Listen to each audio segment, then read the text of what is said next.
I thought I had it all figured out: a beautiful wife, a healthy son, and a life that looked perfect from the outside. But then one morning, my 6 year old asked his mother a simple question that made her freeze in terror. Should I tell dad about last night? In that moment, everything I thought I knew shattered like glass.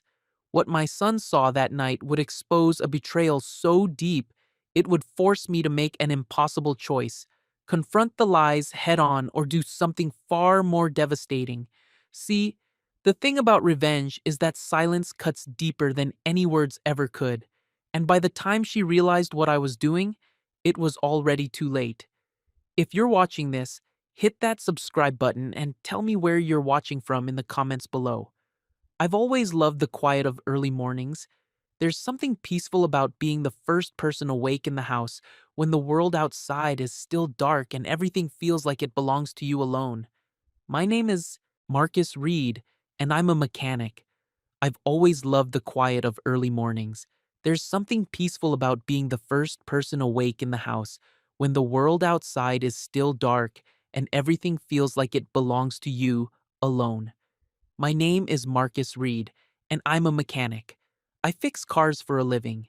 I get my hands dirty every single day, and I'm proud of it. There's something honest about working with your hands, about taking something broken and making it whole again. This particular morning started like any other. I woke up at 5:30, careful not to disturb Evelyn beside me. She'd gotten home late again last night. Some important meeting that ran long, she'd said. Her side of the bed was cold when I reached over, like she'd been as far away from me as possible all night. I pushed the thought aside and headed downstairs to start the coffee. Our kitchen was nice, really nice. White marble counters that Evelyn had insisted on, stainless steel appliances that cost more than my first car, and one of those fancy espresso machines that looked like it belonged in a coffee shop. Everything in our house was like that: expensive, perfect, carefully chosen. It was Evelyn's world, and I just lived in it. I poured my coffee into a regular mug, not one of the delicate cups Evelyn preferred, and started making Noah's breakfast. My son, 6 years old, with my dark skin and Evelyn's straight nose, and a smile that could light up the darkest room. He was the best thing I'd ever done with my life. I heard his little feet patting down the stairs before I saw him. Noah appeared in the doorway, still wearing his dinosaur pajamas, his hair sticking up in about 15 different directions. "Morning, buddy," I said, grinning at him. He climbed onto one of the kitchen stools and yawned so big I could see all his teeth. "Morning, Dad." I slid a plate of scrambled eggs and toast in front of him. "Eat up. We've got to get you to school on time today." Noah picked up his fork, but didn't start eating right away. He had this look on his face, the one he got when he was thinking about something important. I'd learned to recognize that look over the years. "Dad?" "Yeah, buddy?" "Should I tell you about last night?" I felt something shift in my chest, but I kept my voice steady. "What about last night?" Before Noah could answer, I heard footsteps on the stairs. Evelyn appeared in the doorway, already dressed in one of her power suits, navy blue, perfectly tailored, with heels that clicked on the hardwood floor. Her blonde hair was pulled back in a sleek ponytail, and she had her phone in her hand like always. She looked at Noah, then at me, and I saw something flash across her face: fear, maybe, or panic. "Good morning," she said, her voice a little too bright. "Morning," I replied. She moved quickly to the coffee maker, pouring herself a cup with hands that weren't quite steady. I noticed. I always noticed the little things. "Noah was just about to tell me about last night," I said casually, watching her face. Evelyn froze. For just a second, she went completely still, the coffee cup halfway to her lips. Then she laughed, a sharp, nervous sound that didn't match her usual controlled demeanor. "Last night?" she asked, looking at Noah with wide eyes. "Honey, what are you talking about?" Noah scrunched up his face, confused. "When you came home really late, and the man—" "You had a bad dream, sweetie," Evelyn interrupted quickly. too quickly. Remember? We talked about this. It was just a dream. I kept my expression neutral, but inside, my heart was pounding. I watched the way Evelyn gripped her coffee cup, the way her jaw tightened, the way she wouldn't quite meet my eyes. But Mom, Noah started. Finish your breakfast, Evelyn said, her voice sharp now. You're going to be late for school. The kitchen fell silent except for the sound of Noah's fork scraping against his plate. I sipped my coffee and said nothing. But I saw everything. The way Evelyn's hand shook slightly as she set down her cup. The way she kept glancing at me, trying to read my face. The way she quickly kissed Noah on the head and said she had to leave early for a meeting. I'll see you tonight, she said, grabbing her purse and briefcase. Yeah, I said simply. See you tonight. She paused at the door, looking back at us. For a moment, I thought she might say something else, but then she was gone, the front door closing behind her with a soft click. I turned back to Noah, who was pushing his eggs around his plate with a troubled expression. You okay, buddy? I asked gently. He nodded, but he didn't look at me. Mom said it was a dream. Maybe it was, I said, even though I knew it wasn't. The drive to Noah's school was usually one of my favorite parts of the day.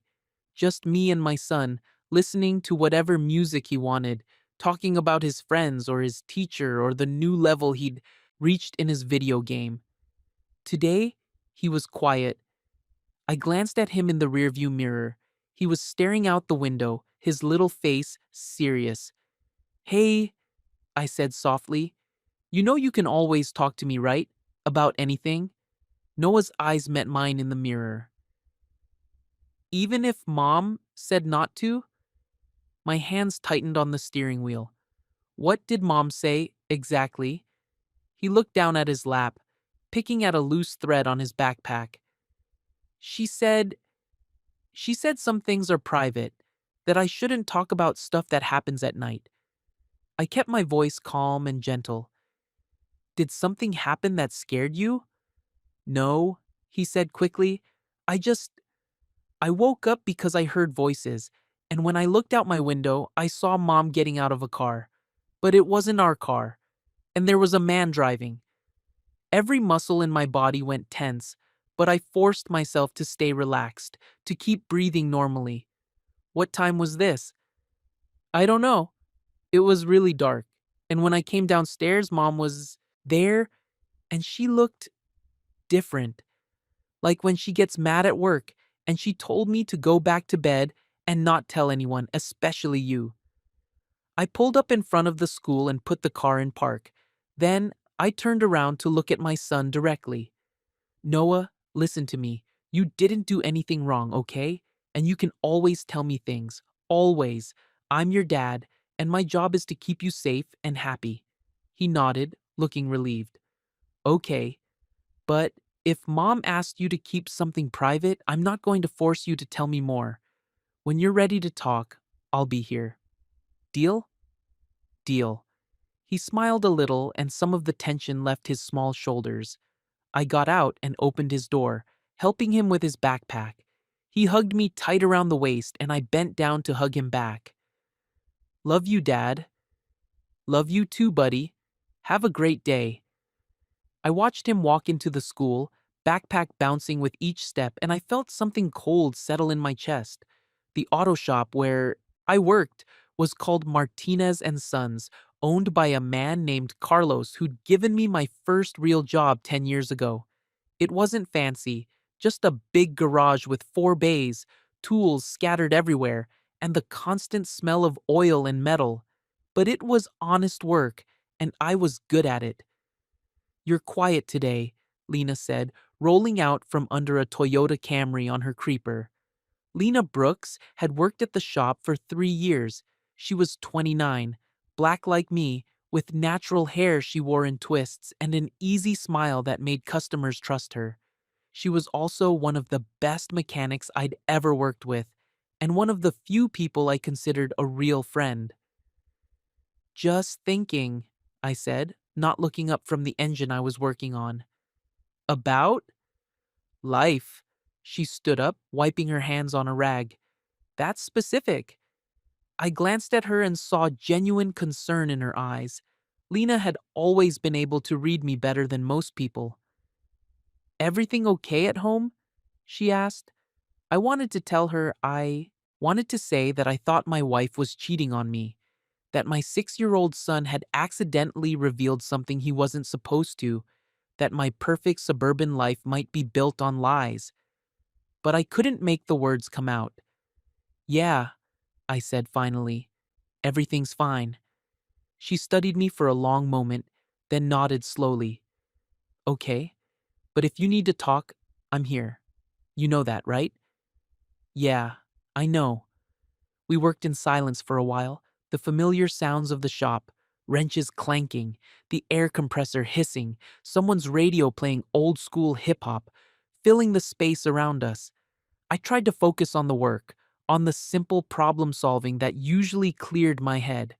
But I couldn't stop thinking about Evelyn's face this morning, the fear in her eyes. Around lunchtime, Carlos called me into his office. It was barely bigger than a closet, with a desk covered in invoices and a calendar from 2023 still hanging on the wall. You good, Marcus? He asked, leaning back in his chair. Yes, sir. You seem distracted. That's not like you. I appreciated Carlos. He was a good boss, fair and honest, and he'd always treated me with respect. But I wasn't about to pour out my personal problems to him. Just didn't sleep well last night, I said. I'm fine. He nodded, accepting the answer, even though I could tell he didn't quite believe it. All right, but take care of yourself. Can't have my best mechanic burning out. I smiled despite everything. Thanks, Carlos. That evening, I got home before Evelyn. I picked up Noah from school, helped him with his homework at the kitchen table, and started dinner. Nothing fancy, just spaghetti and meatballs, one of Noah's favorites. I heard Evelyn's car in the driveway at 7:15. The front door opened, and she came in carrying her briefcase and 3 shopping bags from some expensive store downtown. Hi, she said, setting everything down in the entryway. Hey, I replied, dinner's almost ready. She walked into the kitchen, and I noticed she was still in her work clothes, still perfectly put together, still looking like she belonged in a magazine spread about successful women. Smells good, she said, but her voice was flat. Noah ran in from the living room. Mom, I got 100 on my spelling test. That's nice, honey, Evelyn said, barely glancing at the paper he was waving at her. She poured herself a glass of wine from the bottle she kept in the fridge, the expensive kind that cost $60 and tasted like every other wine to me. I watched her, really watched her, the way she avoided my eyes, the way she checked her phone every 30 seconds, the way she seemed to be anywhere but here, even though she was standing right in front of us. We sat down to dinner, the 3 of us at our big dining table that could seat 8. It felt empty. How was work? I asked. Busy, Evelyn said shortly. The merger is taking up all my time. Right, the merger. She looked at me sharply. What's that supposed to mean? Nothing, just acknowledging what you said. The tension was thick enough to cut. Noah looked between us, his fork frozen halfway to his mouth. Dad made meatballs, he said quietly, trying to fill the silence. I can see that, Evelyn said.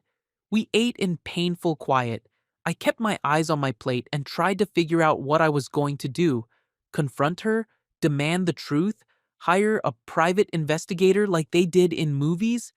No. None of that felt right. I was going to watch. I was going to pay attention. And I was going to wait for her to show me who she really was. After dinner, Evelyn disappeared into her home office, a room I rarely entered because it was her space, filled with her expensive furniture and her awards and her perfect life.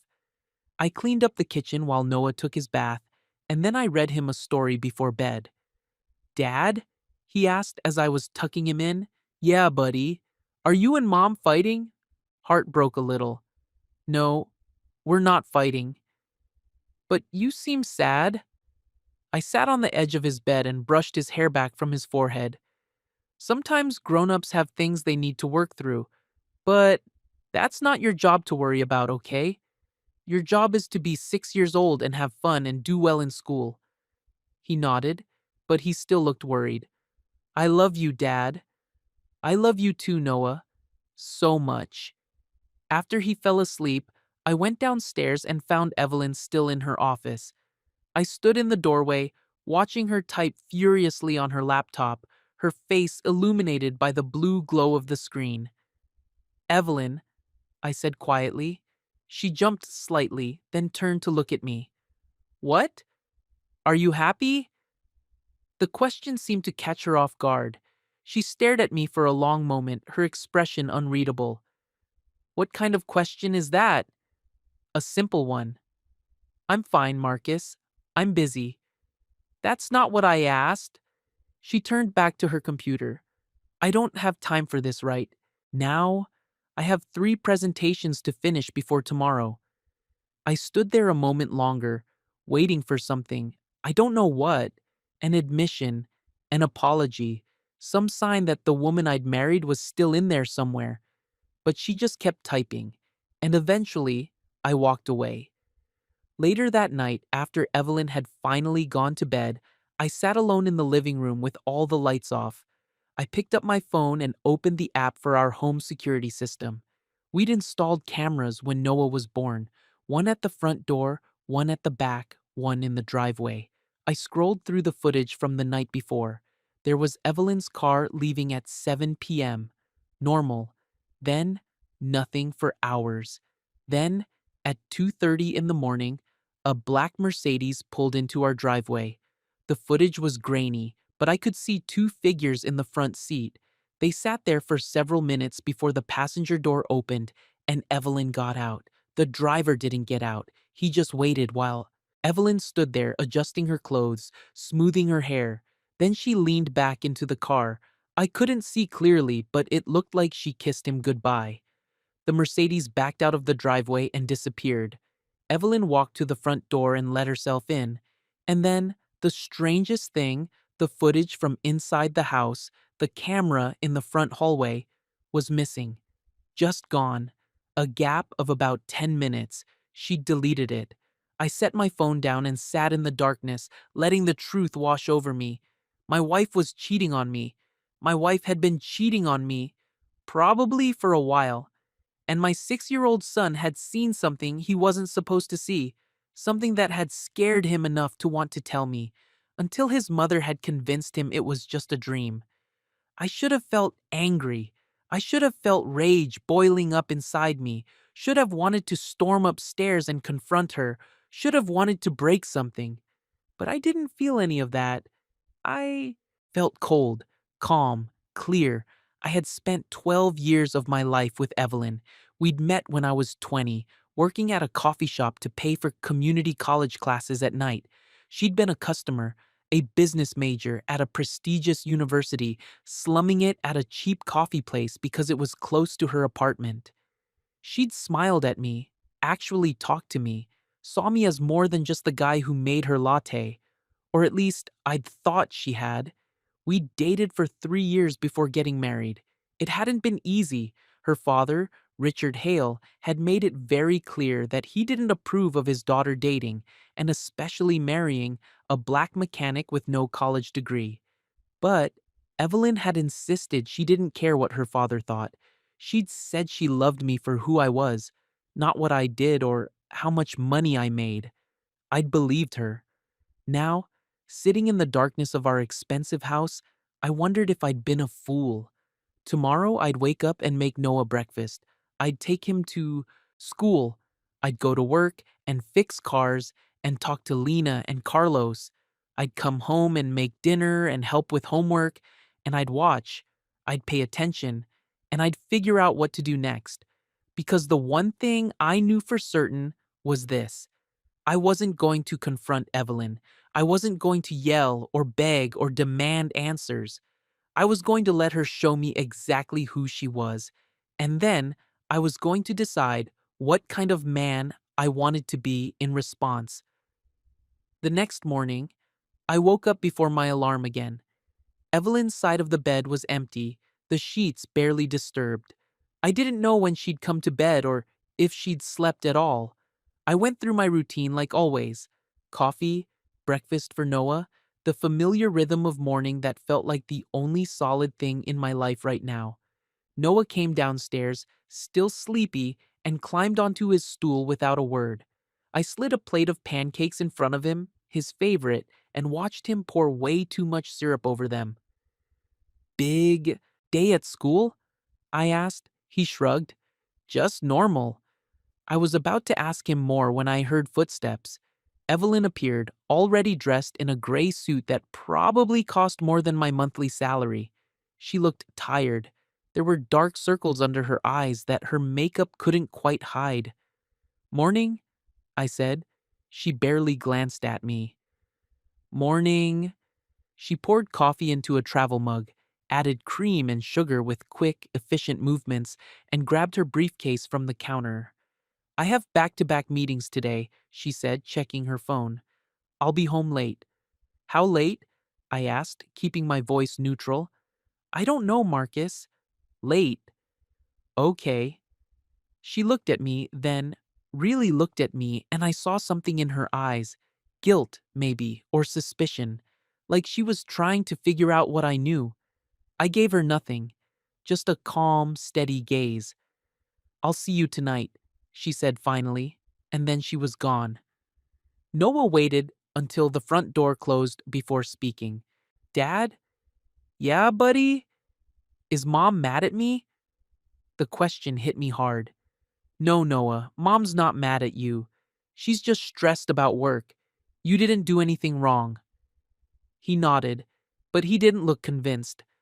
I made a mental note to spend extra time with him today, to make sure he knew that whatever was happening between me and Evelyn, it wasn't his fault. At work, I tried to focus on the cars. There was a Dodge Charger that needed a new transmission, a Honda Civic with brake problems, and a Ford F-150 that was making a noise I couldn't quite identify. Simple problems with clear solutions. Unlike my life. "You're doing it again," Lena said, appearing beside me with a wrench in her hand. "Doing what?" "That thing where you stare at an engine like it personally offended you." I almost smiled. "Just trying to figure out this noise." "Uh-huh." She crossed her arms. "You know, I've worked with you for 3 years. I know when something's wrong." I set down my tools and looked at her. Lena had always been straight with me. No games, no pretense. Maybe I needed that right now. "If you thought someone you loved was lying to you," I said slowly, "what would you do?" She was quiet for a moment, considering. "Depends. What kind of lie?" "A big one." "Would confronting them help?" "I don't think so." She nodded, understanding in her eyes. "Then I'd watch. I'd pay attention. And I'd protect myself." "Yeah," I said. "That's what I thought." She touched my arm briefly, a gesture of support. "Whatever it is, Marcus, you'll handle it. You're one of the strongest people I know." "I don't feel strong right now." "Strength isn't about how you feel," she said. "It's about what you do even when you're falling apart." That evening, I picked up Noah from school and noticed something different. Mrs. Alvarez, our neighbor, was outside watering her garden. She was a kind woman in her late 50s who'd lived on our street for 20 years. She knew everyone and saw everything. "Marcus," she called out, waving. I waved back, helping Noah out of the car. "How are you, Mrs. Alvarez?" "Good, good. And this handsome young man?" She smiled at Noah. "I'm good," Noah said shyly. Mrs. Alvarez came closer, lowering her voice. "I hope I'm not speaking out of turn, but I wanted to mention something. Last week, I saw Evelyn coming home very late. I was up with my insomnia, you see, and I happened to look out the window. She was with someone, a man in a fancy car." My stomach dropped, but I kept my expression neutral. "Oh? I just thought you should know. I'm sure it's nothing, probably just a colleague dropping her off after a late meeting. But in my day, we were more careful about appearances. She patted my arm. I'm sure it's innocent. Thank you, Mrs. Alvarez, I said quietly. I appreciate you looking out for us. Inside the house, I helped Noah with his homework while my mind raced. So it wasn't just the one night. It had happened before. Multiple times, probably. How long had this been going on? How blind had I been? Noah was working on a math worksheet, carefully writing numbers with his pencil, when he suddenly looked up at me. Dad, can I ask you something? Always. Do you and Mom love each other? The question knocked the air out of my lungs. I set down the carrot I'd been chopping for dinner and sat down next to him at the table. Why do you ask that, buddy? He shrugged, not meeting my eyes. You just seem sad, and Mom is always on her phone, and you don't talk much anymore. Kids see everything. They notice things adults think they're hiding. I'd been foolish to think Noah wouldn't pick up on the tension. Grown-up relationships are complicated, I said carefully. Sometimes people love each other but have trouble showing it. Does that make sense? I guess. He paused, then added, I just want you both to be happy. I pulled him into a hug. This little person who somehow had more wisdom than most adults. You're a good kid, Noah. The best. And no matter what happens, your mom and I both love you very much. That will never change. Promise? Promise. Evelyn came home at 9:30 that night. I was in the living room, pretending to watch TV, when I heard her car in the driveway. She walked in carrying her briefcase and looking exhausted, or maybe just guilty. It was hard to tell the difference anymore. Hi, she said. Hey, there's dinner in the fridge if you're hungry. I ate at the office. Of course she did. She set down her things and poured herself a glass of wine. Her third or fourth this week, I'd noticed. She'd never been much of a drinker before. How was your day? I asked, more out of habit than genuine interest. Long. Exhausting. The merger is a disaster. Sorry to hear that. She sat down on the opposite end of the couch, as far from me as possible while still being in the same room. We sat in silence for a few minutes, the TV playing, some show neither of us was actually watching. Marcus, she said suddenly. Yeah? Are you... are you happy? I turned to look at her, surprised. It was almost the same question I'd asked her the night before. Why do you ask? She swirled the wine in her glass, not meeting my eyes. You seem distant lately, like you're somewhere else. The irony wasn't lost on me. Here she was, the one who was cheating, the one who was lying, asking me if I was happy. I'm fine, I said. Are you sure? Because I said I'm fine, Evelyn. She flinched at my tone. I rarely used that voice with her, the one that left no room for discussion. Okay, she said quietly. More silence. Then she stood up abruptly. I'm going to bed. I have an early meeting tomorrow. Good night. She paused at the bottom of the stairs, looking back at me. Marcus, I... What? She opened her mouth, closed it, then shook her head. Nothing. Good night. I watched her go upstairs, and I wondered what she'd been about to say. An apology? A confession? Or just another lie? Over the next few days, I started paying closer attention to everything. The way Evelyn jumped whenever her phone buzzed.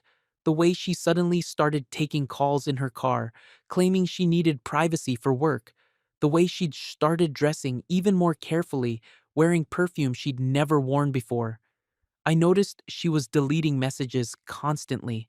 I'd walk into a room, and she'd quickly close whatever was on her phone screen. She'd started keeping her phone with her everywhere, even taking it to the bathroom. And the late nights continued. 3 times in 1 week, she came home after 10, claiming meetings or client dinners or urgent deadlines. I said nothing. I just watched. But it was eating at me. Late at night, when I couldn't sleep, I'd lie in bed and replay our entire relationship in my head. Had there been signs I'd missed? Had she always been like this, and I'd just been too in love to see it? Or had I changed into someone she couldn't respect anymore? One night, unable to sleep, I got up and went downstairs to the kitchen. I was surprised to find Evelyn there, sitting at the counter in the dark, her laptop open in front of her. "Can't sleep?" I asked. She jumped, startled. "God, Marcus, you scared me." "Sorry." I moved to the coffee maker. "Working late?" "Just finishing something." I poured myself water instead of coffee and leaned against the counter. In the dim light from her laptop screen, I could see her face clearly. She looked stressed, worried, almost scared. "Evelyn," I said quietly, "are you having an affair?" The question hung in the air between us. I hadn't planned to ask it. The words just came out. She went completely still. "What?" "You heard me." "That's—" She laughed, but it sounded wrong. Forced. "That's ridiculous. Where would you even get that idea?" "Noah saw you come home late one night with a man." Her face went pale. "He told you that?" "He's 6 years old, Evelyn. He doesn't know how to lie yet." She stood up quickly, closing her laptop. "It was nothing. Just a colleague who gave me a ride home. My car was in the shop." "Your car has been fine." "Well, I thought it was making a noise. I was wrong. You're overreacting." I set down my glass and looked at her directly. "Am I?" "Yes. You're being paranoid and jealous for no reason. I work long hours, Marcus. You know that. It's part of my job. Just because you're home by 5 every day doesn't mean everyone else is." The comment stung. There it was, the subtle dig at my job, at my life, at who I was. "I see," I said quietly. "I didn't mean it like that," she said quickly, but we both knew she did. "It's late," I said. "You should get some sleep." "Marcus." "Good night, Evelyn." I left her standing in the kitchen and went back upstairs. I heard her come up an hour later, but she didn't come to our bedroom. She slept in the guest room that night. The breaking point came a week later. Evelyn had insisted we attend some fancy charity fundraiser at a downtown hotel. It was important for her work, she'd said. Important people would be there. She needed me to come and play the supportive husband. I'd agreed, mostly because I didn't have the energy to argue. The event was exactly what I'd expected, a ballroom full of rich people in expensive clothes, drinking champagne and pretending to care about whatever cause they were supposedly supporting. I wore the one suit I owned, the one I'd bought for our wedding, and I felt completely out of place. Evelyn, of course, fit right in. She worked the room like a professional, shaking hands, laughing at jokes that probably weren't funny, introducing me to people who clearly didn't care who I was. "And this is my husband, Marcus," she'd say. "He works in automotive. Not, he's a mechanic. Not, he fixes cars. He works in automotive." Like that somehow made it sound more acceptable to her world. I smiled politely and shook hands and tried not to feel like a fraud. Then I saw him. He was tall, maybe 6'2", with perfect hair and a suit that probably cost more than my car. He had that easy confidence that came from never having to worry about money or what people thought of him. He was talking to a group of people near the bar, laughing loudly, commanding attention. I didn't know who he was, but I felt Evelyn tense beside me the moment she saw him. "Who's that?" I asked quietly. "Grant Holloway," she said, her voice tight. "Venture capitalist. Very successful." "Friend of yours?" "Business acquaintance." But the way she said it, the way she couldn't take her eyes off him, told me everything I needed to know. This was him, the man from the Mercedes, the man she was having an affair with. "I need to go say hello," Evelyn said. "It would be rude not to." Of course, I watched her walk over to him, watched the way his face lit up when he saw her, watched the way they stood just a little too close, the way his hand lingered on her arm. I stood there with my glass of champagne I wasn't drinking and felt something cold settle deep in my chest. A woman approached me, someone Evelyn had introduced me to earlier. I couldn't remember her name. "Your wife is very impressive," she said. "Yes, she is. You must be so proud of her accomplishments." "Very proud." "And what do you do again?" "I'm a mechanic." She blinked, clearly not sure how to respond to that. "Oh, how interesting." She made an excuse and walked away quickly. I looked back at Evelyn and Grant. They were still talking, their heads close together. Then I saw him lean in and whisper something in her ear. She smiled, really smiled, in a way she hadn't smiled at me in months. I set down my glass and started walking toward them. I didn't have a plan. I just knew I needed to meet this man, needed to see him up close, needed to understand what he had that I didn't. "Evelyn," I said as I approached. She turned, and for just a second I saw panic in her eyes. "Marcus, hi, I was just—" "Grant, this is my husband, Marcus. Marcus, this is Grant Holloway." Grant held out his hand with a wide smile. "Great to meet you, man. Evelyn talks about you all the time."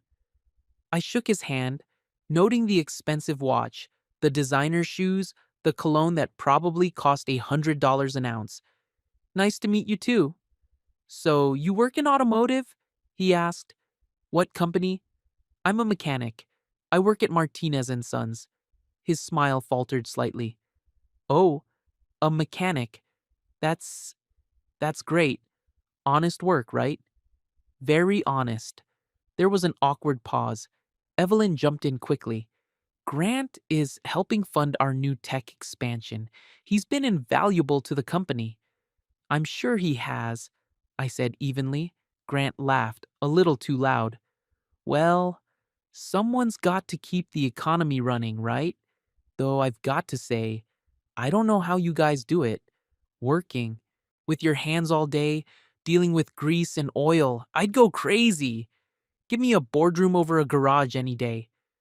He said it like it was a joke, but there was an edge to it, a dismissiveness, like what I did was beneath him. "Different strokes," I said simply. "Absolutely. Hey, respect to you, man. Takes all kinds, you know. Hell, my driver does great work keeping my cars running. Couldn't do it myself." And there it was, the casual condescension, the subtle message that I was in the same category as his driver, hired help beneath his notice. Evelyn looked uncomfortable. "Grant, we should probably—" Yeah, I need to go schmooze some investors anyway." He clapped me on the shoulder. "Good meeting you, Mark." "Marcus," I corrected. "Right, Marcus. Take care, buddy." He walked away, and I stood there feeling like I'd just been patted on the head and dismissed. Evelyn wouldn't look at me. "We should mingle," she said. "Is that him?" I asked quietly. "What?" "The man you're sleeping with. Is that him?" Her eyes went wide. "Marcus, not here. People will hear." "Is that him?" "No, God, no. I told you I'm not having an affair. You're being paranoid." But her voice shook when she said it, and she still wouldn't meet my eyes. "Okay," I said, "if you say so." We didn't speak for the rest of the event. That night, on the drive home, the silence in the car was suffocating. Evelyn stared out the window, her jaw tight, her hands clenched in her lap. We pulled into our driveway, and before I could even turn off the engine, she exploded. "How could you do that?" she hissed. "How could you embarrass me like that in front of Grant?" "I asked you a question." "You accused me of having an affair at a professional event. Do you know how that looked? Do you know how it looks that you spend more time with him than with your own family?" She got out of the car, slamming the door hard enough to make me wince. I followed her into the house, where she spun around to face me in the entryway. "You're paranoid," she said, her voice rising. "You're insecure and paranoid, and you're seeing things that aren't there because you can't handle the fact that I'm successful, and you're—" She stopped herself, but the damage was done. I'm what? I asked quietly. Say it, Evelyn. Nothing. Forget it. No, say it. I'm what? She looked at me with something like contempt. You're stuck, Marcus. You've been working at the same garage for 10 years. You have no ambition, no drive. You're content to just exist. And I can't live like that. I can't be with someone who doesn't want more. Every word was a knife. I see. That's all you ever say. I see. Okay. Fine. Don't you ever want to fight for something? Don't you ever want to be more than what you are? I'm happy with who I am. Well, I'm not. The words burst out of her like they'd been trapped inside for years. I'm not happy, Marcus. I haven't been happy for a long time. The truth, finally, out in the open. Then why didn't you say something? I asked. Why didn't you talk to me? Because talking to you is like talking to a wall. You just nod and say okay and nothing ever changes. Is that why you're sleeping with Grant Holloway? She froze. I'm not. Don't lie to me anymore, Evelyn, please. Just don't lie. For a long moment, we stared at each other. Then she looked away, her shoulders sagging. He understands me, she said quietly. He understands what it's like to want more, to strive for something bigger. He sees me as an equal, and I don't. You see me as your wife, as Noah's mother, not as me. I felt something breaking inside my chest. When did it start? Does it matter? Yes. She was quiet for so long I didn't think she'd answer. Then, 6 months ago. 6 months. Half a year of lies. I need to check on Noah, I said, my voice hollow. Marcus. But I was already walking away, climbing the stairs to my son's room, needing to see something pure and innocent and real. Noah was asleep, his little chest rising and falling peacefully. I sat on the edge of his bed and just watched him, this perfect thing that Evelyn and I had created together, and I wondered how we'd gotten so lost.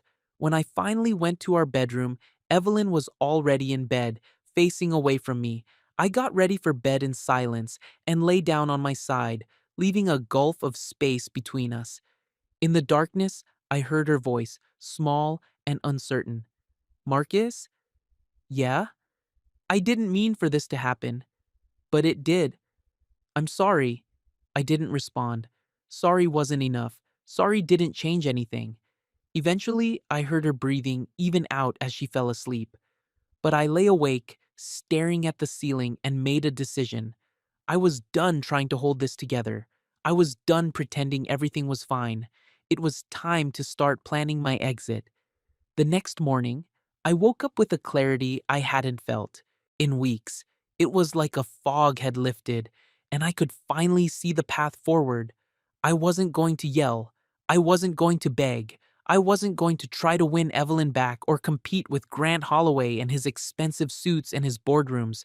I was just going to leave, but I was going to do it right, carefully, thoughtfully, in a way that protected Noah above everything else. Evelyn was already gone when I got up. She'd left early, probably to avoid facing me after last night's conversation. There was a note on the kitchen counter. Had to go in early.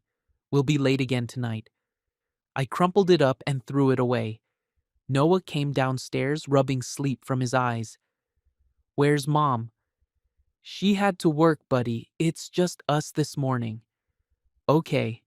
He didn't seem surprised or even disappointed. That broke my heart a little. I made him breakfast, chocolate chip pancakes, his absolute favorite, and we ate together at the kitchen table. Just the two of us. It felt peaceful. Right. Dad? Noah asked between bites. Yeah? Can we go to the park after school today? Just you and me? Absolutely. We can do whatever you want. He smiled, and I realized I hadn't seen him smile like that in a while. Not the real smile, the one that lit up his whole face. Maybe he'd been feeling the tension too. Maybe he'd been waiting for things to get better, just like I had. At work, I pulled Lena aside during lunch break. We sat in my truck in the parking lot, eating sandwiches from the deli down the street. I need some advice, I said. Shoot. If someone wanted to prepare to leave a situation, a bad situation, what would they need to do? Lena was quiet for a moment, chewing thoughtfully. We talking about what I think we're talking about? Yeah. She nodded slowly. Okay, first thing, documents, birth certificates, social security cards, tax returns, bank statements, make copies of everything. Keep them somewhere safe, somewhere she can't access. Okay. Second, money. Open your own account if you don't already have one. Start putting money aside. Not a lot at once. You don't want her to notice, but regular amounts. Right. Third, evidence. If there's proof of whatever's happening, keep it. Screenshots, dates, times. You might need it later. For custody? Maybe. Or just for your own peace of mind. She looked at me seriously. You sure about this? I'm sure. And Noah? That's the most important part. Everything I do is for him. She reached over and squeezed my hand. You're a good dad, Marcus. Don't forget that. And don't let her make you think otherwise. Over the next week, I started gathering things quietly. During my lunch breaks, I'd go to the bank and open a new account that Evelyn didn't know about. I started transferring small amounts of money, 200 here, 300 there. Nothing big enough to trigger alerts or raise questions. I made copies of every important document I could find. Noah's birth certificate, our marriage license, tax returns from the past 3 years. I kept them all in a folder in my locker at work, somewhere Evelyn would never think to look. I took screenshots of the security footage from the night Noah had seen her come home late. I documented every late night, every lie, every time she claimed to be at work when I suspected she wasn't. I didn't know if I'd need any of it, but I wanted to be prepared. At home, I went through the motions. I made dinner. I helped Noah with homework. I made small talk with Evelyn when she was actually around, which wasn't often. She seemed relieved that I wasn't pushing the issue, that I wasn't demanding more conversations about Grant or our marriage or what she wanted. I think she thought I was backing down, accepting the situation. She had no idea I was planning my escape. One evening, about a week and a half after the fundraiser, Evelyn came home at a normal time for once. She seemed almost cheerful, like a weight had been lifted off her shoulders. Hi, she said brightly, setting down her purse. Hey, I brought dinner. Thai food from that place downtown you like. I looked at the bag she was carrying, suspicious. What's the occasion? No occasion, I just thought it would be nice. She started unpacking containers. Where's Noah? Living room, playing with his Legos. Good, we should eat together, as a family. The word felt hollow coming from her mouth. Family, like we were still that, like we hadn't crossed a line that couldn't be uncrossed. But I helped her set the table, and we called Noah in, and we sat down together like we'd done 1,000 times before. Evelyn was trying. I could see that. She asked Noah about school, actually listened to his answers, laughed at his jokes. She asked me about work, seemed interested when I told her about a particularly tricky transmission I'd fixed. It was almost like old times. Almost. I've been thinking, Evelyn said after we'd finished eating. Noah had gone back to his Legos, and it was just the two of us cleaning up. Maybe we should take a vacation, the three of us, go somewhere nice, the beach maybe or the mountains. A vacation? Yeah, we could all use a break, some time to reconnect. I dried a plate slowly, thinking. When? I don't know. Next month maybe? I could take some time off work. Could you? She caught the edge in my voice. What does that mean? Nothing. Just seems like work is pretty important to you these days. Her jaw tightened. I'm trying here, Marcus. I know you are. Then why do you sound like you don't believe me? I set down the plate and looked at her directly. Because I'm not sure what you're trying to do, Evelyn. Are you trying to fix our marriage? Or are you trying to make yourself feel better about destroying it? She flinched like I'd slapped her. That's not fair, isn't it? I told you I was sorry. I told you it was a mistake. What more do you want from me? I want you to be honest, with me and with yourself. I am being honest. Are you still seeing him? The question hung between us. She opened her mouth, closed it, looked away. I thought so, I said quietly. Marcus, I'm going to check on Noah. I left her standing in the kitchen and I heard her whisper something that might have been my name or might have been a curse. I didn't turn around to find out. That night, after Noah was in bed and Evelyn was locked in her office again, I sat in the garage, my space, the one place in the house that felt like mine. I was surrounded by tools and old car parts and the smell of motor oil. It felt honest, real. My phone buzzed. A text from Lena. You okay? I stared at the message for a long time before responding. Getting there. If you need anything, I'm here. Day or night, thanks. That means a lot. I set the phone down and looked around the garage. This was who I was. A mechanic, a guy who fixed broken things with his hands, a guy who came home dirty and tired but satisfied with a day's work well done. Evelyn was right about one thing. I didn't have ambition the way she defined it. I didn't want to climb corporate ladders or make six figures or impress people at fancy fundraisers. But that didn't make me less. It didn't make me unworthy of respect or love or basic human decency. It just made me different from her. And maybe that was okay. Maybe it was more than okay. Maybe it was good. I heard footsteps, and suddenly Evelyn was standing in the doorway of the garage.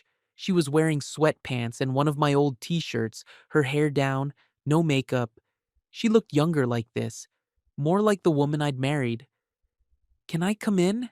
She asked quietly. It's your garage too. She stepped inside, wrapping her arms around herself like she was cold even though it was warm. I can't keep doing this, she said. Doing what? Pretending. Fighting. I can't keep. Can't. Hurting you. I waited. Let her talk. When we first met, she continued, I loved how different you were. How real. Everyone in my world was so fake, so concerned with appearances and status. But you were just yourself. Completely, unapologetically yourself. And now? Now that difference feels like a wall between us. She looked at me with tears in her eyes. I don't know when it happened, but somewhere along the way, the things I loved about you started to feel like limitations. The honesty hurt, but it was better than lies. And Grant doesn't feel like a limitation, I said. Grant understands the pressure, the constant need to perform, to be better, to achieve more. He gets it in a way you never could. Because I don't want those things. Because you don't want those things, she agreed. And I'm not saying that's wrong. It's just not what I need. I nodded slowly. Then what are we doing, Evelyn? Why are we still here? I don't know. She wiped at her eyes. Part of me keeps hoping we can figure it out, that we can find a way back to each other. And the other part, she was quiet for a long moment. The other part knows we're already too far gone. There it was, the truth we'd both been avoiding. I think you're right, I said softly. She looked at me, surprised. You do? Yeah, I think we've been over for a while now. We just didn't want to admit it. Because of Noah. Because of Noah, I agreed. But staying together and being miserable isn't good for him either. He's 6, but he's not stupid. He can feel the tension. Evelyn sat down on an overturned crate, her shoulders slumping. I never wanted this. I never wanted to be the villain in our story. You're not a villain. You're just someone who wants something different than what we have. I cheated on you, Marcus. That makes me a villain. It makes you human. And it makes you someone I can't trust anymore. She nodded, accepting that. So, what happens now? I don't know, I said honestly, but I think I need to move out. For a while, at least. Give us both space to figure out what we really want. What about Noah? We'll figure it out. We'll make a schedule, share custody, do whatever's best for him. He's going to be so hurt. He's already hurt, I said gently. He's been asking me if we're fighting, if you're mad at him, if we still love each other. He knows something's wrong. Evelyn covered her face with her hands. God, I've ruined everything. We both did, I said. This isn't all on you. But even as I said it, I knew it wasn't really true. I hadn't been perfect, but I hadn't betrayed her trust. I hadn't lied and snuck around and made her question her own sanity. Still, there was no point in assigning blame now. It wouldn't change anything. When? She asked. Soon. I need a few more days to find a place to get things organized. She nodded, still not looking at me. Okay. Evelyn? Yeah? For what it's worth, I did love you. I do love you. Just maybe not in the way you needed. She finally looked up at me, tears streaming down her face. I loved you too. I still do, in a way. I'm just not sure it's enough. Yeah, I said. Me neither. The next few days were strange. Evelyn and I moved around each other like ghosts, polite but distant. She didn't come home late anymore. She ate dinner with us every night. She played with Noah, read him stories, tucked him in. It felt like she was trying to make up for lost time, or maybe just easing her own guilt. I kept preparing. I found a small apartment on the other side of town. Nothing fancy, just a one-bedroom with a pull-out couch for Noah. It was close to his school and the auto shop. I signed a 6-month lease. I packed slowly, methodically, my clothes, my books, personal items that Evelyn had never cared about anyway. I did it when she wasn't home, when Noah was at school, so they wouldn't see the evidence of my leaving piling up. Lena helped me find a used couch and a kitchen table. Carlos gave me some dishes his wife was getting rid of. Slowly, the apartment started to feel like a place I could actually live. On Saturday morning, I took Noah to the park like I'd promised. We spent 2 hours on the playground, him running and climbing and laughing while I pushed him on the swings and caught him at the bottom of the slide. This is fun, Dad, he said, breathless and grinning. Yeah, buddy, it is. Can we do this every Saturday? I'll do my best. We got ice cream afterward, sitting on a bench and watching people walk by. Noah had chocolate chip, and he got it all over his face like he always did. Dad? He asked, licking his cone. Yeah? Are you and Mom getting divorced? The question knocked the breath out of me. I'd been preparing for this conversation, but I hadn't expected it to happen here, now, with him covered in ice cream. What makes you ask that? I said carefully. Tyler's parents got divorced last year. He said it started with his dad sleeping on the couch a lot and his parents not talking. You've been sleeping on the couch. I had been, for the past week, unable to share a bed with Evelyn anymore. Your mom and I are having some problems, I said slowly, choosing my words carefully. We're trying to figure out what's best for everyone. Does that mean you're leaving? It might mean I live somewhere else for a while. But that doesn't mean I'm leaving you. You'll still see me all the time. Every day, probably. His lower lip trembled. But you won't be home. I pulled him close, not caring about the ice cream getting on my shirt. Home is wherever you are, Noah. If I'm not in the same house, I'll be close by, and you can come stay with me whenever you want. We'll have sleepovers and watch movies and eat too much junk food. Promise? Promise. He was quiet for a moment, processing. Then, is it because of Mom's job? It's complicated, buddy. It's not really about anyone's job. Tyler said his mom got a new boyfriend. Does mom have a new boyfriend? God, kids really did see everything. I don't know, I said honestly. Maybe. But that's between your mom and me. It's not your fault and it's not something you need to worry about. Okay. He finished his ice cream, then looked up at me with serious eyes. Dad? Yeah? I want to live with you. When you move. Can I? My heart broke and swelled at the same time. We'll have to figure out a schedule with your mom, but you'll spend lots of time with me, I promise. Good, because you make better pancakes. I laughed despite everything. Thanks, buddy. That evening, I sat Evelyn down after Noah was in bed. We were in the living room, the space between us on the couch feeling like miles. I found a place, I said. I'm moving out next Friday. She nodded like she'd been expecting this. Okay. I want to talk about Noah, about how we're going to handle this. I want him with me during the week, she said immediately, for school and routine. You can have him on weekends. That's not going to work for me. Her eyes flashed. Why not? Because I'm his father, Evelyn. I'm not some weekend babysitter. I want split custody. Week on, week off, or something close to it. That's disruptive. He needs stability. He needs both his parents, and frankly, you've been working late so much, I've been doing most of the parenting anyway. She bristled at that. That's not fair. It's true. When's the last time you took him to school, made him dinner, helped with his homework?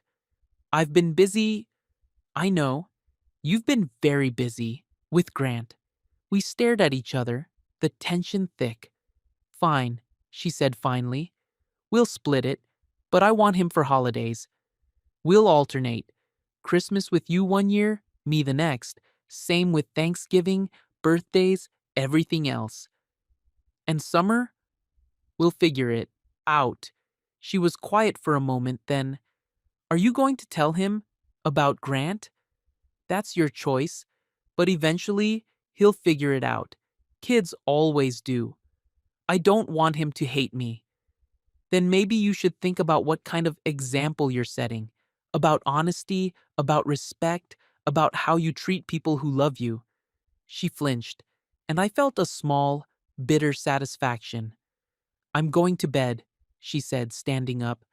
We can work out the details later. Evelyn? She paused, not looking at me. I meant what I said the other night. You're not a villain, you're just someone who made choices. We both did. But I need you to understand something. I'm not doing this to punish you. I'm doing this because I deserve better. And so does Noah. For a long moment, she stood there, her back to me. Then she walked away without another word. I sat alone in the living room for a long time after that, feeling the weight of everything that was ending and everything that was about to begin. The days until Friday moved slowly. I told Noah gently that I was getting my own apartment, that we'd have special time together, just him and me. He seemed okay with it, excited even about having two homes. Kids were resilient. I just hoped I wasn't messing him up too badly. Thursday night, I finished packing the last of my things. I'd been doing it gradually all week, a little each day, so it wouldn't be a big shocking moment. Most of my stuff was already at the apartment. Now I just had to actually leave. I found Evelyn in the kitchen, pouring herself a glass of wine. It was her fourth night in a row drinking. I'd noticed. I'm leaving tomorrow morning, I said. While Noah's at school? I think that's easier. She nodded, not looking at me. Okay. I'll pick him up tomorrow afternoon and bring him to the apartment, show him his space, then I'll bring him back here. Okay. Evelyn. She finally looked at me, and I saw that she'd been crying. Her eyes were red, her makeup smudged. I'm sorry, she whispered. I know I keep saying that, but I am. I'm so sorry. I know. Do you think we'll ever be okay again? As friends, maybe? I thought about it honestly. Maybe, eventually, for Noah's sake, but not for a while. She nodded, accepting that. Will you be okay? Financially, I mean? I can help. I don't want your money, Evelyn. I never did. I know, but still, Noah's expenses. I'll take care of my son. You take care of yours. The words came out harsher than I'd intended, but I didn't take them back. She set down her wineglass with a shaky hand. Right, of course. We stood there in awkward silence, two people who'd once promised to love each other forever, now just counting down the hours until we could stop pretending. Good night, Marcus, she said finally. Good night. I went upstairs to the guest room where I'd been sleeping, lay down on the bed, and stared at the ceiling. Tomorrow, I'd wake up and leave this house, leave this life, start over. It should have terrified me.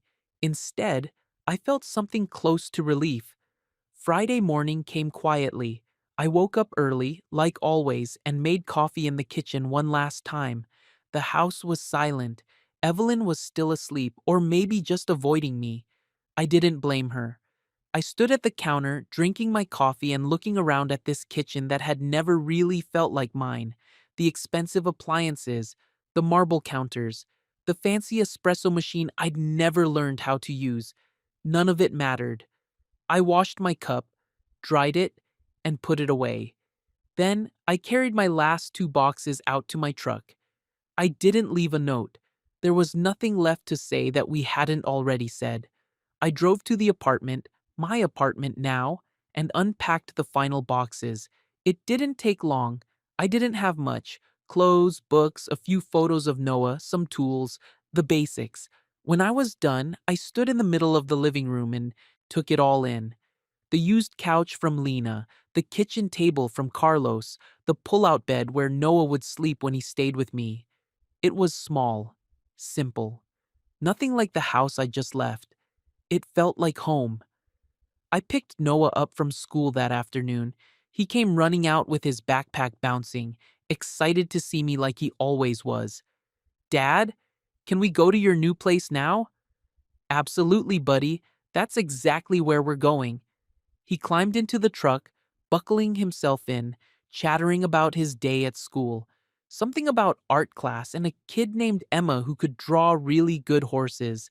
I drove us to the apartment, watching him in the rearview mirror, memorizing this moment. My son, happy and innocent, not yet fully understanding that his parents' marriage was over. When we pulled up, Noah looked at the building with wide eyes. This is it? This is it. Come on, I'll show you around. The apartment looked better with Noah in it. He ran from room to room, exploring, touching everything, asking a million questions. Where will I sleep? I showed him the pull-out couch in the living room. Right here. We can make it really cozy. You can help me pick out blankets and pillows. Cool. And where's the TV? I don't have one yet, but I thought maybe we could read books instead, or play games. He seemed to think about this. Okay, that sounds fun. We spent the next hour making the place more Noah-friendly. He helped me arrange his toys in a corner. We hung up a drawing he'd made in school on the refrigerator. I let him pick which cups he wanted to use, the blue ones, because blue was his favorite color. Dad? He asked, sitting on the couch and swinging his legs. Yeah? Is Mom going to come here? Probably not, buddy. This is my place. Your mom has the house. So you really aren't together anymore? It wasn't a question. He was stating a fact, processing it in his 6-year-old way. No, I said gently, sitting down beside him. We're not.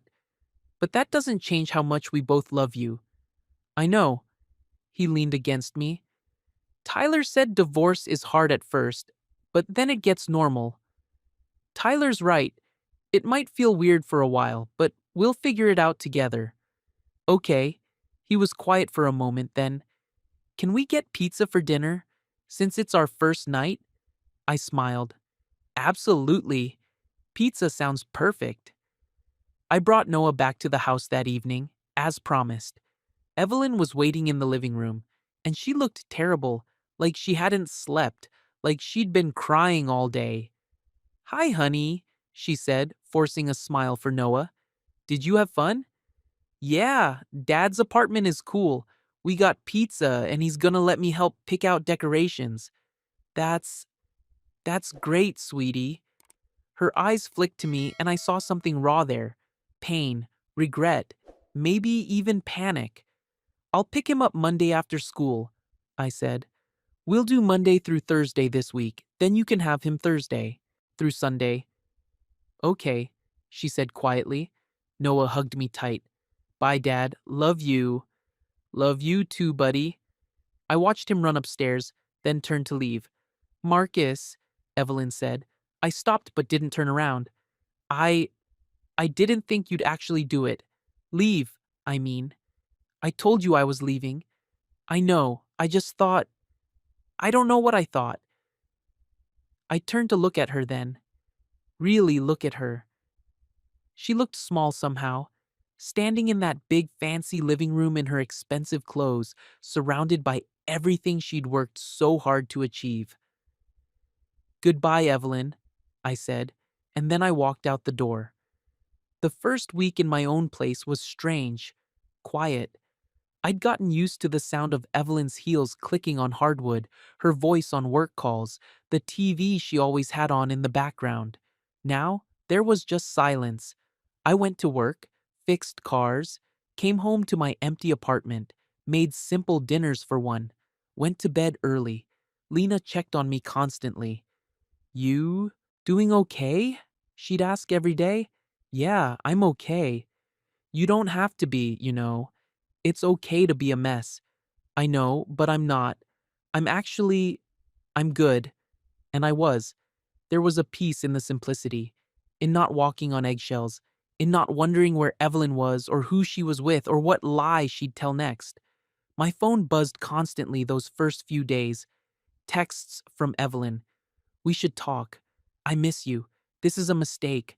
Please come home." I didn't respond. There was nothing to say. Then the texts changed tone. "You can't just ignore me. We need to discuss Noah's schedule. This is childish, Marcus." To those, I responded simply, "Talk to me about Noah and I'll respond. Anything else, I'm not interested." After that, the messages about missing me stopped. Monday came and I picked up Noah from school. We went to the apartment, did his homework together, made dinner, mac and cheese from a box, which he thought was the best thing ever. "Mom never lets me have kind from the box," he said, slurping noodles. "She says it's not healthy." "Well, once in a while won't hurt."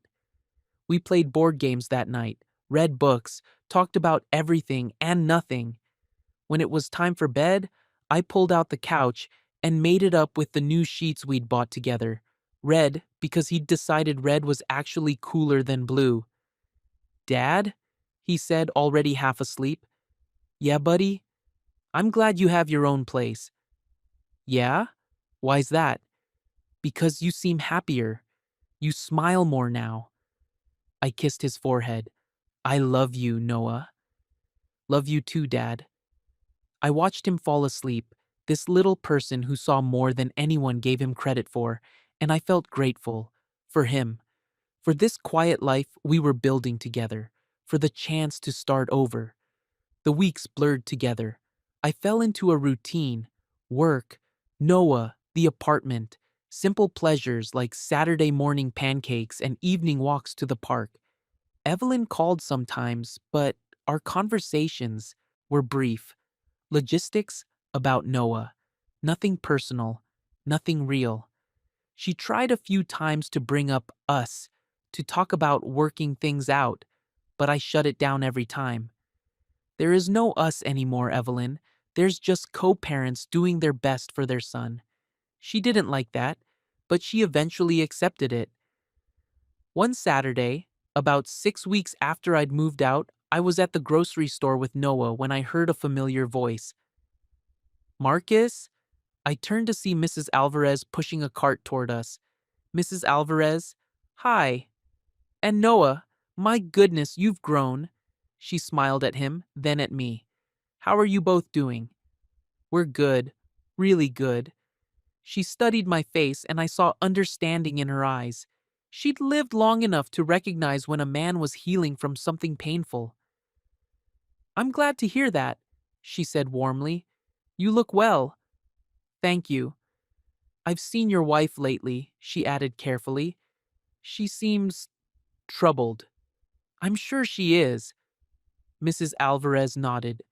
Sometimes we make choices that hurt the people who deserve it least, and then we have to live with those choices. Yes, ma'am, we do. She patted my arm. You're a good man, Marcus. Don't let anyone make you forget that. After she left, Noah looked up at me. Mrs. Alvarez is nice. Yeah, buddy, she is. Do you think Mom is okay? The question surprised me. What makes you ask that? She's been sad lately when I'm at the house. She doesn't smile much. I knelt down so I was eye level with him. Your mom is going through some hard things right now, but that's not your job to fix, okay? The best thing you can do is just be yourself. Be her son. Let the grown-ups handle the grown-up stuff. Okay, he paused. But you're still happy, right, Dad? Yeah, Noah, I'm still happy. And I meant it. 3 months after I left, I ran into Evelyn unexpectedly. I was leaving the auto shop heading to my truck when a Mercedes pulled into the parking lot. A black Mercedes I recognized from the security footage. Grant Holloway was driving. Evelyn was in the passenger seat. They didn't see me at first. I watched as Grant parked, said something that made Evelyn laugh, then leaned over and kissed her. It should have hurt. Seeing them together like that, seeing her with him in broad daylight, no longer hiding. But it didn't hurt. It just was. Evelyn got out of the car and froze when she saw me, the color drained from her face. Marcus, she said, I didn't know. We were just. You don't owe me an explanation, I said calmly. Grant got out of the car, looking uncomfortable. He gave me an awkward nod. Hey, man. I looked at him, really looked at him. He was handsome, successful, exactly the kind of man Evelyn had probably always wanted, the kind of man who fit into her world without having to change himself. Grant, I said simply. We were just grabbing lunch, Evelyn said quickly, like she needed to justify herself. Okay. I was going to tell you about us. I just didn't know when. You don't need to tell me anything, Evelyn. Your life is your own now. She looked like she wanted to say more, but I didn't give her the chance. I got in my truck and drove away, watching them get smaller in my rearview mirror. That night my phone rang. Evelyn, I almost didn't answer, but something made me pick up. What? I'm sorry you had to see that today. It's fine. It's not fine. I know it must have been hard. It wasn't hard, Evelyn. It was just reality. You moved on. That's what people do. She was quiet for a long moment. Have you? Moved on? I'm working on it. With someone else? That's none of your business. Right. Of course. I just. She sighed. I wanted you to hear it from me. About Grant and me. We're together. Officially. Okay. That's all you're going to say? Okay? What do you want me to say? That I'm happy for you? That I'm heartbroken? What would change if I said either of those things? I don't know. I wanted some kind of reaction. I don't have one to give you, Evelyn. You made your choices. I made mine. We're both living with them now. Do you hate me? I thought about it honestly. No, I don't hate you. I don't really feel much of anything toward you anymore except hope that we can be good co-parents for Noah. That's it? That's all that's left? That's all that's left. I heard her crying softly on the other end. I thought you'd fight harder. For us. I thought you'd try to win me back. Is that what you wanted? For me to compete with Grant? To prove myself worthy of you? No, I don't know. Maybe. I'm not going to do that, Evelyn. I'm not going to chase someone who doesn't want to be caught. I'm not going to beg someone to love me. I'm worth more than that. I know you are, she whispered. I've always known that. Then why wasn't it enough? The question hung between us, heavy and unanswerable. I don't know, she finally said. I really don't know.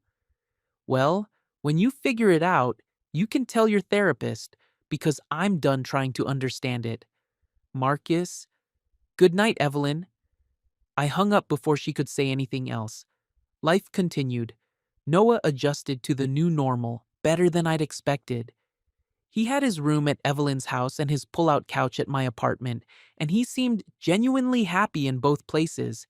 He talked about Grant sometimes. Mom's boyfriend taught me how to play chess, he'd say. Or, Grant took us to a fancy restaurant. It didn't bother me. Grant wasn't trying to replace me, and Noah knew who his father was. Do you like Grant? I asked him once. Noah shrugged. He's okay. He's not as fun as you, and he doesn't make good pancakes. Well, that's what matters. I dated a little, nothing serious. A woman named Sarah I met at the coffee shop. A teacher named Michelle that Lena tried to set me up with. But I wasn't ready for anything real yet. Maybe I wouldn't be for a while. That was okay. I was learning to be alone, learning to be enough for myself. At work, I got a promotion. Carlos made me shop supervisor, which came with a small raise and more responsibility. It wasn't a fancy title. It wouldn't impress people at fundraisers, but it made me proud. You've earned it, Carlos said, shaking my hand. You're the best mechanic I've got, and you're a good leader. The guys respect you. Thank you, sir. And Marcus, I'm proud of how you've handled everything. Your personal situation. I know it hasn't been easy. No, sir, it hasn't, but I'm getting through it. That's all any of us can do. 6 months after I left, Evelyn called me. Not about Noah, not about logistics, just to talk. I've been thinking, she said. About? About us. About what happened. About what I said to you that night. About you having no ambition. About being stuck. It was cruel. And it wasn't true. Okay. I think I said those things because I was trying to justify what I was doing. If I could make you the problem, if I could make you somehow less than, then I could feel better about cheating, about hurting you. Probably. The truth is, Marcus, you were never the problem. You're a good man, a great father. You're honest and kind and steady. Those are good things, important things. I know they are. Grant and we're not working out. I should have felt something at that. Satisfaction, maybe. Some kind of vindication. But I felt nothing. I'm sorry to hear that. Are you? Sure, I don't wish bad things for you, Evelyn. He's not you, she said quietly. He's exciting and ambitious and everything I thought I wanted. But he's also selfish. He doesn't see me, not really. And he definitely doesn't see Noah. That's unfortunate. I made a mistake, Marcus. A huge mistake. And I'm wondering if... Stop. What? Don't do this. Don't call me because things didn't work out with Grant and you're feeling lonely or regretful. Don't ask me to be your backup plan. That's not what I'm doing. That's exactly what you're doing, and I'm not interested. But we were good once. We could be good again. No, Evelyn, we couldn't. Because I can't trust you anymore. And without trust, there's nothing to build on. She was crying now. Please, Marcus. I know I hurt you. I know I don't deserve another chance. But I'm asking anyway. Please. Part of me, a small, weak part, wanted to say yes, wanted to go back to the familiar, to try again, to believe that people could change. But the stronger part, the part that had been growing over these past 6 months, knew better. I hope you figure out what you're looking for, I said gently. I really do. But it's not me. It can't be me. Not anymore. What am I supposed to do without you? The same thing I've been doing without you. You learn to be okay on your own. You figure out who you are and what you really want, and you do better next time.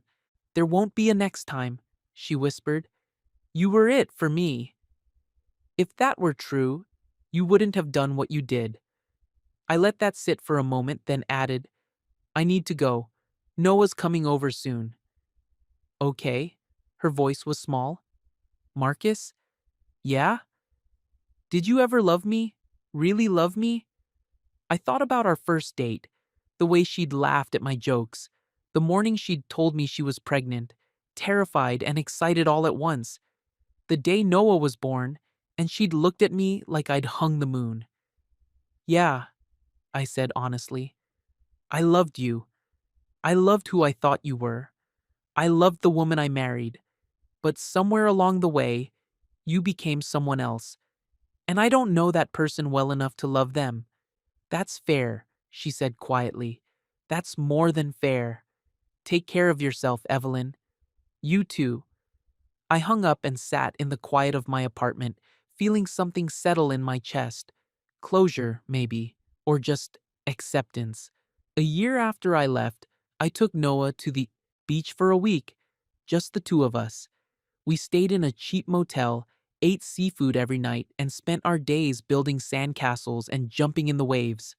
On our last evening there, we sat on the beach watching the sunset. Noah was 7 now, taller, his face starting to lose some of its baby softness. Dad? He said. Yeah, buddy. I'm glad you left Mom's house. The statement surprised me. You are? Yeah, you're happier now, and when you're happy, I'm happy. I pulled him close. This wise little person who taught me more about love and strength than anyone else in my life. I'm glad too, I said. It was hard at first, but it was the right thing. Do you think you'll get married again someday? Maybe, if I find the right person, someone who sees me for who I am and likes that person. Someone who likes pancakes, I laughed. Definitely someone who appreciates good pancakes. We watched the sun sink lower, painting the sky in shades of orange and pink and purple. Dad? Yeah? I love you. I love you too, Noah, more than anything. Life wasn't perfect after that. There were still hard days, moments when I felt lonely or doubted my choices or wondered if I could have done something differently. But mostly, there was peace. I worked, I took care of Noah, I fixed broken things and felt satisfied at the end of each day. I ran into Evelyn sometimes, at Noah's school events, at pickup and drop off. We were polite, cordial. We talked about Noah and nothing else. She looked older somehow, tired, like the weight of her choices was finally catching up with her. Grant was gone. There was someone new now, another ambitious man in an expensive suit.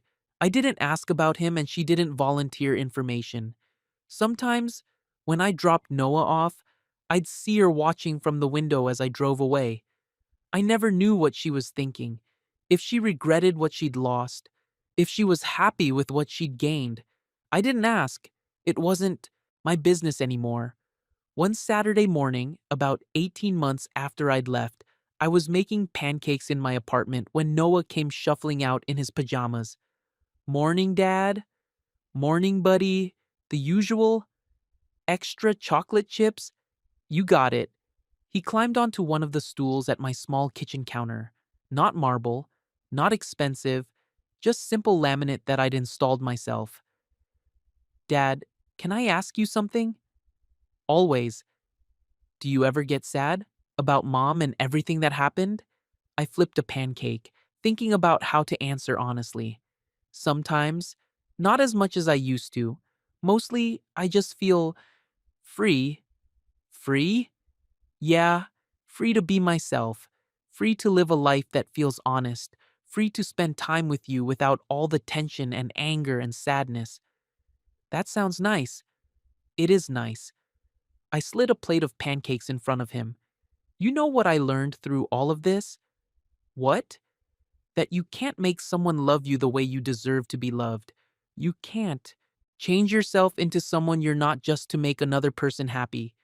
All you can do is be yourself and hope that's enough for the right person. Was it enough for mom?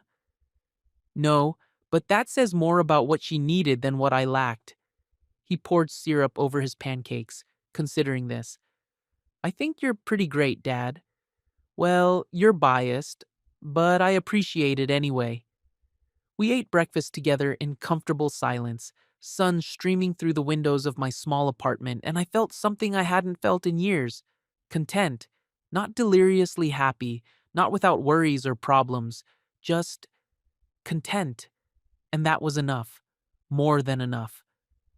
Sometimes, late at night when Noah was asleep on his pull-out couch and the apartment was quiet, I'd think about Evelyn, about the life we'd built and the way it had crumbled, about betrayal and hurt and the slow, painful process of healing.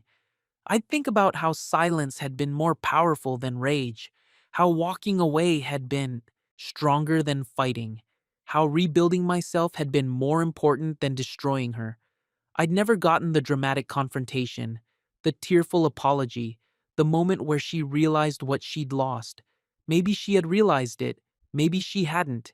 It didn't matter anymore. What mattered was that I'd survived. I'd chosen dignity over revenge. I'd chosen my son over my pride. I'd chosen peace over the illusion of perfection. And in the end, that quiet victory was sweeter than any loud one could have been. I'd go to bed in my simple apartment with my secondhand furniture and my honest work, and my beautiful son sleeping in the next room, and I'd feel like the richest man in the world. Because I had something Evelyn's money and Grant's connections and all the fancy fundraisers and expensive suits in the world couldn't buy. I had myself back, and that, I'd learned, was everything. The end.